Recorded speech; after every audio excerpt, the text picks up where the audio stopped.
Bismillahirrahmanirrahim. Assalamu alaikum student. This is the lecture of class 7. Date is 17 July 2020. Day is Friday. Maths chapter 12.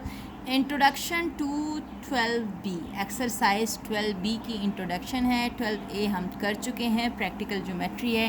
यकीनन आपने भी कर ली होगी. नहीं की तो प्लीज़ कर लें. मैंने बहुत अच्छे से आपको practical geometry करवाई है और मुझे यकीन है क्योंकि मैंने आपको ये क्लास में भी करवा चुकी हूँ तो मुझे ज़्यादा परेशानी नहीं थी 7th क्लास के लिए. लेकिन 7th क्लास की मुझे एक परेशानी है कि 7th क्लासेस लेक्चर अटेंड नहीं कर रही. क्यों नहीं कर रही मुझे नहीं पता, लेकिन लेक्चर अटेंड नहीं कर रही. तो कुछ बच्चे अगर कहेंगे मैं भी कर रही हूँ तो ये गलत है, क्योंकि एक वीडियो का सिर्फ 3 व्यू हैं, यानी कि सिर्फ 3 बच्चों ने, मुझे ये भी नहीं पता कि वो बच्चे थे या किसी और ने चलते फिरते उसको व्यू किया. सिर्फ 3 व्यू हैं. तो मेरी क्लास में तो माशाल्लाह 50 के करीब बच्चे हैं. तो अगर आप अटेंड करते तो मुझे पता चल जाता. एनीवे, आज हम शुरू करते हैं इंट्रोडक्शन ऑफ एक्सरसाइज 12B. तो पेज है ये 155 + 156 पे इंट्रोडक्शन है. देख लेते हैं. ये काम करवा चुकी हूँ मैं 6 क्लास में भी, तो आज मैं इसको रिवाइज भी करा देती हूँ क्योंकि ज्योमेट्री तो वही रहती है, चेंज इतना नहीं आता है इनमें. देख लें. पेज 155 पर है एंगल्स. एंगल्स किसको नहीं पता? सबको पता है कि जब 2 रेज, एक रे और कोई और रे मीट करती हैं एक पॉइंट पे तो वहाँ एंगल फॉर्म होता है. रेस की बात कर रही हूँ, ठीक है. एक रे और दूसरी रे जब किसी पॉइंट पर मीट करें तो वहाँ एंगल फॉर्म होता है. अब इन्होंने डायरेक्ट ही यहाँ से शुरू कर दिया है. मैंने आपको एंगल की डेफिनेशन बताई, आप बेशक एंगल की डेफिनेशन लिख लेना, ठीक है. मैंने बोल दिया है, आप दोबारा सुन लीजिएगा, ठीक है. मैं आपको दोबारा बता देती हूँ. When 2 rays meet at a point an angle form. When 2 rays meet at a point angle form. अब ये एंगल्स क्या होते हैं? एंगल्स की डिफरेंट टाइप्स यहाँ बताई हुई है. अब ये एडजेसेंट एंगल. एडजेसेंट एंगल क्या होती हैं मैं आपको बता देती हूँ कि एडजेसेंट एंगल की खासियत क्या होती है. अगर ये कोई एक रे है, ये कोई दूसरी रे है, ये एक तीसरी रे है, एंगल कितने बन रहे हैं? 2. ये एंगल 1 और ये कौन सा एंगल है? एंगल 2, ठीक है. 2 एंगल बन रहे हैं. और ये क्या है? ये क्या है? वर्टेक्स. ये क्या है? वर्टेक्स. अगर मैं इसको A बोल देती हूँ, इसको B बोल देती हूँ, इसको C बोल देती हूँ, ठीक है. अब मुझे ज़रा एंगल 1 के बारे में बताएं. एंगल 1 को लिखो आप BOA.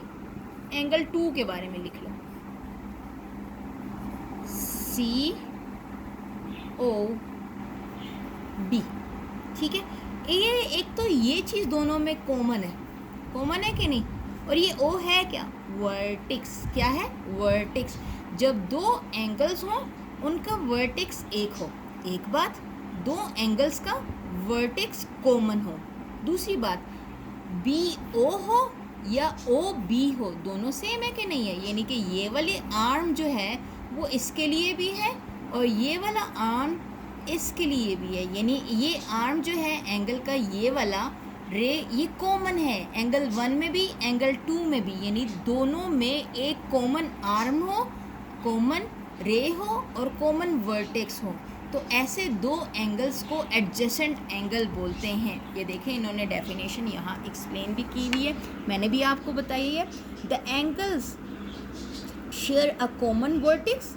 कॉमन वर्टेक्स को शेयर करें. The arms OA of AOB and OC of BOC lies on the opposite sides of the OB. यानी कि एक इस तरफ है, ये देख लें, एक इस तरफ है और एक इस तरफ है. ऑपोजिट साइड पे लाई भी कर रहे हैं और ये बीच में कॉमन भी है, ठीक है. और ऑपोजिट साइड पे लाई भी कर रहे हैं. तो ये कौन से एंगल्स हुए? Adjacent angle. यहाँ पे अब दोबारा देख लें. Have a common vertex, 1 common arm, common vertex है, 1 कॉमन आर्म है and they lies on the opposite sides of the common arm, common arm के ऑपोजिट हो, ये ना हो कि एक इधर हो तो एक कहीं और हो, नहीं, ऑपोजिट, एक इस तरफ है तो एक इस तरफ होना चाहिए, ऑपोजिट में होना चाहिए, ठीक है। ये हमारे पास एडजेसेंट एंगल हुए। अब हम कहते हैं, हमने बचपन से कम्प्लीमेंट्री सप्लीमेंट्री एंगल्स पढ़े हुए हैं, मैं आपको यहाँ से नहीं बता रही, मैं आपको जर्नली बता देती हूँ। ये देखें, अगर दो एंगल्स हैं, यानी कि ये एक एंगल है और एक ये एंगल है, दो एंगल्स हैं ना, एक एंगल ये और एक एंगल ये, दोनों को ऐड करो, यानी एंगल, इसको मैं एंगल ए का नाम दे देती हूँ, इसको एंगल बी का नाम दे देती हूँ, angle A plus angle B कर दूँ और ऐड करूँ उन दोनों को और इक्वल टू 90 हो जाए, तो वो होंगे कम्प्लीमेंट्री एंगल, कम्प्लीमेंट्री एंगल। और अगर कोई होता है यूं करके, ठीक है, यानी यूं आ रहा है कोई, सॉरी ये अच्छे से बना नहीं है, ठीक है, एक एंगल ये है और एक एंगल ये है, और मैं इन दोनों को ऐड कर दूं और वो इक्वल टू आ जाए 180 डिग्री, तो ये होंगे सप्लीमेंट्री एंगल, यानी दो एंगल, दो एडजेसेंट एंगल को ऐड करने से 90 के बराबर है। इसको मैं थोड़ा बड़ा एक को कर देती हूँ ताकि लुक में तो 90 हो ना, ठीक है, यानी एंगल ए और एंगल बी को ऐड करने से 90 आए तो कम्प्लीमेंट्री एंगल होंगे, और एंगल ए और एंगल बी को ऐड करने से 180 आए तो सप्लीमेंट्री एंगल होंगे। ये देख लें, इन्होंने यहाँ डेफिनेशंस भी दी हुई हैं साथ साथ, ठीक है, 155 पे, ये कम्प्लीमेंट्री एंगल है। If their sum is equal to 90, ठीक है, complementary angle if their sum is equal to 90. If the size of one of the angles is given, we can easily find the other angle. ठीक है, बहुत आसानी होती है, अगर एक एंगल दिया हुआ है दूसरा नहीं दिया हुआ तो 90 में से वो गिवन एंगल आप माइनस कर देते हो तो आपके पास दूसरा एंगल आ जाता है। सप्लीमेंट्री क्या होते हैं? If their sum is equal to 180, if the size of one angle is given and other is not given, it is easy to find the other angle. उसमें 180 में से गिवन एंगल माइनस कर दो तो आपके पास दूसरा एंगल आ जाता है। अब कहते हैं वर्टिकली अपोजिट एंगल, दो एंगल्स को, दो लाइंस को कट किया, ठीक है, तो जो आमने सामने के एंगल्स होंगे ना, that will be called vertically opposite angle, vertically opposite angle, and vertically opposite angles are equal in size, opposite in direction and equal in size. अब 2 और 4, angle 2 and 4 will be equal, 2 ऊपर जा रहा है 4 नीचे जा रहा है, opposite in direction but equal in size. 3 and 1 opposite in direction but equal in size, ठीक है। अब ये देखो 2 and 4 are vertically opposite angles, सही, 1 and 3 are vertically opposite angle, ठीक, ये हमारे पास वर्टिकली अपोजिट एंगल के डेफिनेशन थी। अब ज़रा आ जाए एंगल इन द ट्रायंगल। एक ट्रायंगल में कितने एंगल होते हैं? अगर मैं एक ट्रायंगल बनाती हूँ, ये ट्रायंगल बन गई बीच वाली, तो इसमें 1 2 3 एंगल होते हैं। कितने एंगल होते हैं? 3 एंगल। अगर इसको मैं ए का नाम देती हूँ, इसको बी का और इसको सी का, तो याद रखें sum of angles of a triangle, sum of angle in a triangle is equal to 180। Sum of angle in a triangle is equal to 180 degree, यानी sum angle of A plus angle of B plus angle of C, तीनों को add करो तो 180 के बराबर होना चाहिए। अगर आपका 180 के बजाय 170 आ जाए, 190 आ जाए, तो इसका मतलब है आपके एंगल रॉन्ग हैं। अब यहाँ एग्ज़ाम्पल शुरू हो जाती है, एग्ज़ाम्पल 4, 5 एंड 6। अब इन्होंने 2 एंगल्स दिए हुए हैं, ठीक है, एंगल 4, एग्ज़ाम्पल 4 में, और कहते हैं फाइंड द थर्ड एंगल, यानी एंगल सी आपको फाइंड करना है। आपको बहुत आसान है, बहुत दफ़ा किया हुआ है। Angle A plus angle B plus angle C is equal to 180 degree. Values डाली, ये डाली, दोनों को ऐड किया, इसको सी को यहीं छोड़ दिया, 75 को दूसरी साइड पे मूव कर लिया, ठीक है। यहाँ प्लस हो रहा है, वहाँ माइनस होगा, 180 में से 75 माइनस किया, 105 आ गया, ये आपके पास एंगल सी आ गया। अब ये देखें, ये भी ट्रायंगल है, इसमें सिर्फ 1 एंगल दिया हुआ है और दूसरी की हिंट दी हुई है। जब यहाँ स्क्वायर आ जाता है ना, ये स्क्वायर बना हुआ है, तो समझ लो कि वो 90 डिग्री है। जब भी स्क्वायर आएगा वो 90 होगा, जब यूँ करके कर्व आएगा वो मालूम नहीं होगा। तो एंगल ए 90 है, एंगल सी 50 है और एंगल बी मालूम नहीं है। तो देखो A B C, angle A 90, B 60, B नहीं मालूम, सी 50। तो 90 50 को ऐड किया, बी को रहने दिया, 140 को उठा के दूसरी साइड पे लेके 180 में से 140 माइनस किया, 40 एंगल आ गया, यानी बी इज़ 40 डिग्री।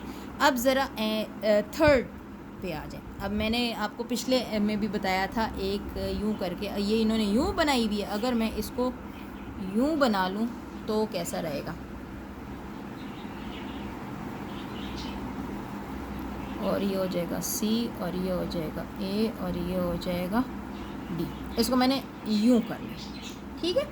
अब ज़रा देखें, यहाँ है 1 1 0, बड़ा आसान सा है, लेकिन आप इसको करोगे कैसे?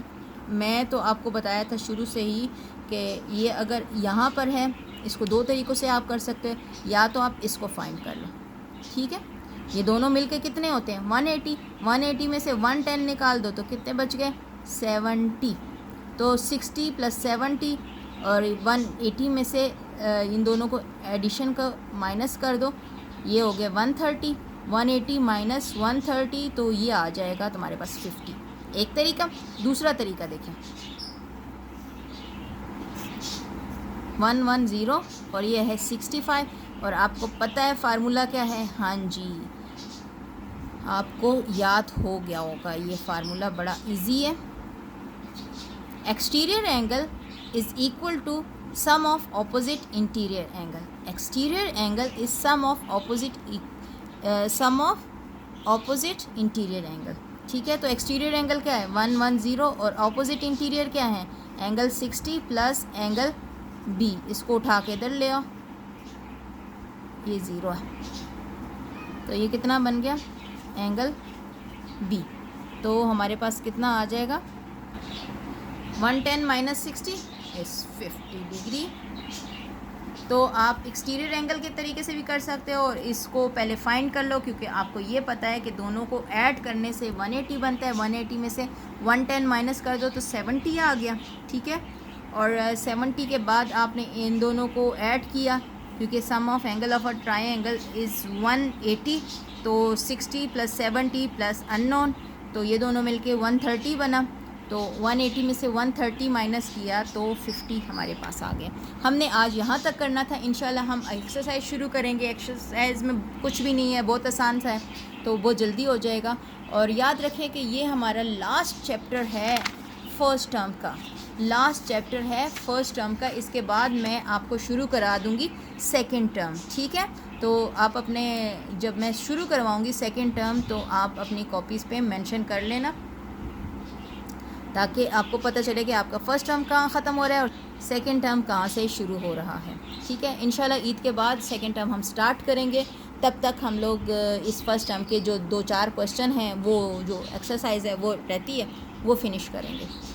और अपना प्लीज़ अपने फ्रेंड्स को भी कहें कि इन एक्सरसाइज को देखें, और आप भी रेगुलरली देखें, अटेंडेंस लगाएं। अटेंडेंस नहीं आ रही, ज़ैनब नज़र की आ रही है, महम वकील की आ रही है, एक कहीं जाके आयशा सुहेल की आई थी, और मुझे आज आई थी तैयबा इमरान की आई थी। बॉयज़ में तो सालार के अलावा मुझे लगता है कोई और पढ़ ही नहीं रहा। बॉयज़ प्लीज़ आप लोग भी पढ़ें, और अच्छे से पढ़ें। जिनका सारे मूसा आपकी भी आई थी, बिल्कुल आई थी। मनान आप पहले लगाते थे, अब नहीं लगा रहे। प्लीज़ आप लोग लगाएं ताकि आपको ये चीज़ें समझ आए, ठीक है। अपना बहुत ख्याल रखें, अपने घर वालों का ख्याल रखें, दुआओं में मुझे ज़रूर याद रखें। Thank you so much. अल्लाह हाफ़िज़।